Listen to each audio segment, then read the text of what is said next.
Well, hello everyone. John Nielsen with Aroma Chocolates. Welcome back to my channel. And if you're new here, welcome. I hope to earn your subscription today. Today I'm here in my home-based commercial kitchen, and we are going to talk about how you make premium pure vanilla powder.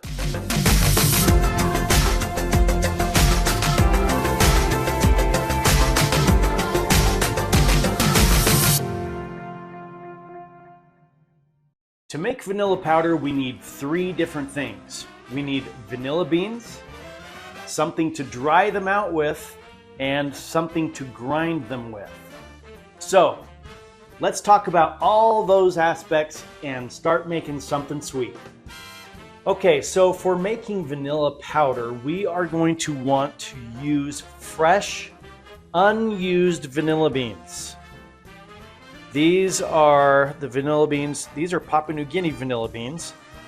If you are going to try and make vanilla powder with beans that you've made in vanilla extract, used in vanilla extract or in baking or whatever, they are going to be depleted of almost all or all of their flavors. If you want to have a high quality product, a premium product with as much vanilla flavor as possible, and to be able to use this vanilla powder as a one-to-one replacement of your vanilla extract, you need to use unused vanilla beans. You don't need to split them, you don't need to do anything other than prep them, and that's all you need. So unused, unspent, fresh, plump vanilla beans is what you want to use to make premium vanilla powder.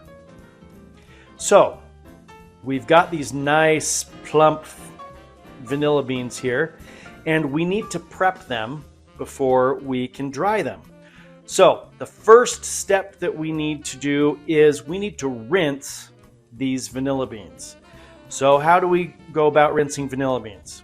What you want to do is you want to get a container, a shallow container of alcohol, like a vodka or maybe the rum that you're using, and put a little bit of that into your container. What we're doing here is we are rinsing off the physical contaminants like dust and dirt and hair and lint and maybe even some bird poop and some stuff like that. Because of the way vanilla beans are processed, they are dried out in the sun, and a lot of times on blankets on the ground and things. And so we're going to want to rinse these beans off to get rid of those contaminants. If you can control the quality of your food, do it. You're not going to be rinsing off a significant amount of oils off of your beans. It's not going to change the flavor of your extract or your vanilla powder or whatever. Rinse your beans. If you can control the quality of it, do it. Okay, the next step that we are going to want to do is to cut off the ends of the vanilla beans. Why do we want to do that? Well, there's two reasons. First of all, the stem ends of these vanilla beans, both ends, are very hard. They're a really tight concentration of plant cells, and they are just really hard to cut through.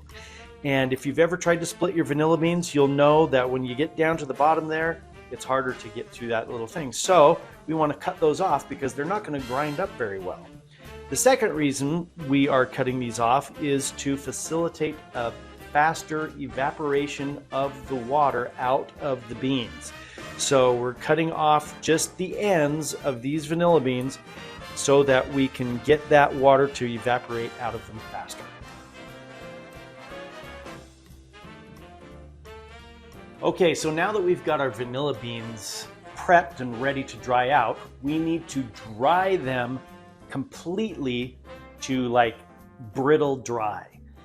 And there's two ways that you can go about doing this. The first one, and the best one in my opinion, is using a food dehydrator like this one. This one here is a Presto dehydrator. Got it off of Amazon. I'm going to put a link to this exact one in the video description below so that you can get one if you want. A food dehydrator is going to dry your beans out a lot faster than any other method because we've got air circulating, warm air circulating around those beans all the time. And so when you put your vanilla beans in a food dehydrator, you want to put them in one single layer at a time. And if you need to, you can put it multiple layers or multiple trays in your food dehydrator, and it will dry them all out at the same time. The food dehydrator is going to pull the water out faster. It's going to keep them at a right temperature. It's not going to overheat them. You will get dried beans in about 4 to 6 hours. Now, if you take your beans out and they're still a little pliable, then they're not ready. Put them back in, let them go for another hour or so. Check your vanilla beans to see how dry they are every couple of hours in your food dehydrator. That is going to be the best and most efficient way to dry your vanilla beans. The second option for drying your vanilla beans is with your oven, which everybody has an oven in their house. So you can dry them out in your oven. The best way to do it is to put your vanilla beans on a baking sheet with some parchment paper under them and just in a single layer. Warm up your oven on the lowest setting possible. And once your oven is warm, place that tray of vanilla beans into the oven and close the oven up all the way and then turn off the heat. And then turn on the oven light. What that's going to do is the oven is going to be warm enough to start drying out your beans, and then that oven light is going to be warm enough to keep it somewhat warm and dry them out. Now, because an oven doesn't have circulating air in it, unless you've got a convection oven, in that case you're going to start baking your beans. If you've got a regular oven, there's not going to be any air movement, and so drying them in the oven is going to take a lot longer, and so it's going to go maybe overnight is one of the best ways to do it. But if you don't want to wait overnight, you can put it on the lowest setting and keep the door ajar just a little bit so that you're not baking them. Usually the lowest setting, if you don't have maybe a warm setting, is the lowest temperature is going to be 170 degrees. At least that's my oven.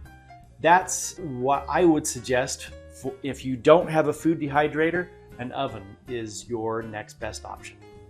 All right, now that we've got our vanilla beans dried out to stick dry, I mean, these are dry. We've gone from nice plump beans to dry beans. When you dry your beans, they are going to lose all their water. Now, they might still have some oil on them, which is okay. We want that. But these are really dry, and if you can do this with your vanilla beans, if they do that, that's dry enough. So, you want your vanilla beans to be this dry, nice and stick dry. Okay, we've got our dry vanilla beans, but now we need to grind them into a powder. We've got a few options of some equipment we can use, and so let's talk about the pros and cons of each one. First, we've got a food processor. A lot of people have these in their kitchens. These are great for grinding stuff like heavy things like nuts and tomatoes and cucumbers and that, but they're not really that good at grinding up light stuff like dry vanilla beans. The reason is we've got a really large container here and the blades are clear down here at the bottom. And when you turn this on, those dry vanilla beans are just going to get tossed around in the turbulence created by this. So they're not going to come in contact with blades very well. So that's not a good option. The next option is a Ninja blender. A lot of people have these too. These are great because, well, they've got those blades all up and down the shaft here. And while that's really awesome and everything, again, the container is really big and it's going to create a lot of air turbulence. And, well, while they've got a lot of blades, those dry beans aren't really going to come in contact with them very well, and it's not going to chop them up well. So let's go with this, a coffee and spice grinder. This is what you want to be using to make your vanilla powder with. It's got a small container, really close to the blades, nice powerful blades. These are made for grinding spices and coffee. So because we've got a small container here, it's going to concentrate those dry vanilla beans closer to the blades, and there's not going to be a lot of air turbulence to toss them around and keep them away from the blades. So these are your most effective way to make vanilla powder, is using a coffee and spice grinder. I'll leave a link to where you can get this exact one on Amazon in the video description below. Now we've got the beans dry and we've decided to use a coffee and spice grinder. We need to get these ground up, so we're going to take these and we need to break them up so that they actually fit into our spice grinder or coffee grinder, whatever you want to call it. Nice small little pieces. Helps get the grinding process going already. So we're just going to load this up with all of the vanilla beans that we've done. I did not weigh out how many vanilla beans this was before I dried them. And it really doesn't matter how much vanilla beans you dry out. It is a 1-to-1 conversion, so you can use 1 tablespoon of vanilla extract equals 1 tablespoon of vanilla powder. Okay, so we've got these loaded up into our spice grinder, and we'll put the lid on, and here we go.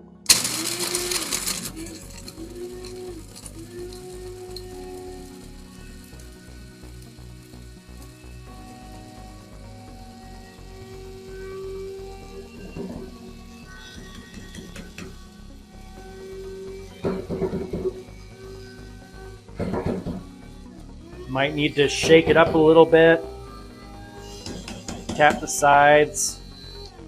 Because there's oil still in these vanilla beans, it kind of sticks a little bit. So, that smells delicious. Dump it out right here. And there we go. Oh, we've got some still stuck in there. Now it's all clumpy like that because, well, there's oil still in those vanilla beans. And there we go. The vanilla powder is all done. That's all it took to grind this up to a beautiful powder. This is what you want to get from your vanilla beans. There's no little chunky pieces or anything in here. And that's all it took to create vanilla powder using this coffee/spice grinder here. Okay, so that is how you make premium vanilla powder, pure vanilla powder, using fresh, unused vanilla beans. So I hope that y'all learned something today with this process. I promise that you're going to love this once you make it, and you are going to be very happy with the results in your baking and anything else you want to use this for. Again, vanilla powder can be used as a 1-to-1 replacement for your vanilla extract, or you can use however much vanilla powder you want in your recipes, just like a lot of people do with their vanilla extract. So there you go. Thanks a lot for watching, everybody, and I hope you have a sweet day. Bye for now.